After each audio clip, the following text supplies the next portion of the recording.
Hi, இன்றைக்கி நம்ம ஈஸியான ஒரு பொட்டேட்டோ ரெசிபி பார்க்கலாம்.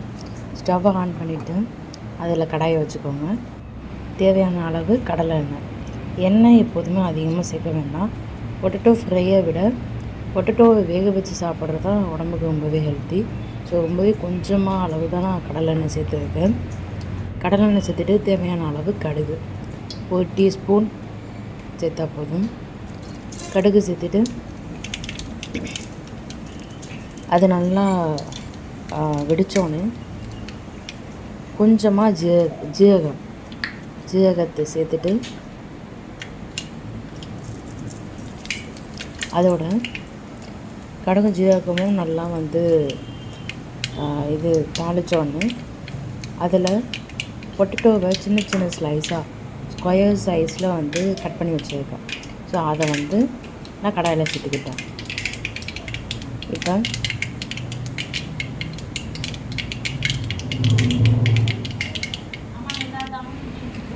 கடாயில் சேர்த்துட்டு இதை நல்லா நம்ம ஹை ஃப்ளேமில் வச்சு தேவையான டைம் நல்லா ஒரு ப்ரௌனிஷ் கலரில் வர வரைக்கும் நல்லா இது பண்ணிக்கலாம், வறுத்துக்கலாம்.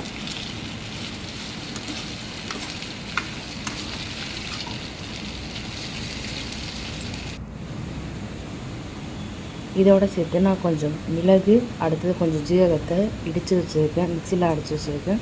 ஸோ அதையும் ஆட் பண்ணிக்கிட்டேன்.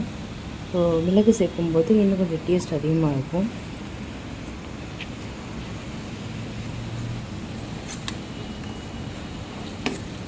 ஸோ நல்லா சேர்ந்ததுக்கப்புறமா கொஞ்சம் மஞ்சள்தூள், லைட்டாக மிளகாத்தூள் சேர்த்துருக்கேன்.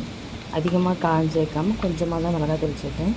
இதை இப்போ சிம்மில் வச்சுட்டு லோ ஃப்ளேமில் வச்சுட்டு ஒரு 5 மினிட்ஸ் கிட்ட வச்சோன்னா நல்லா கிறிஸ்பியான பொட்டேட்டோ ஃப்ரை நம்மளுக்கு கிடைக்கும். இப்போ நீங்களும் செஞ்சு பாருங்கள், டேஸ்ட்டாக சாப்பிட்லாம். தேங்க்யூ.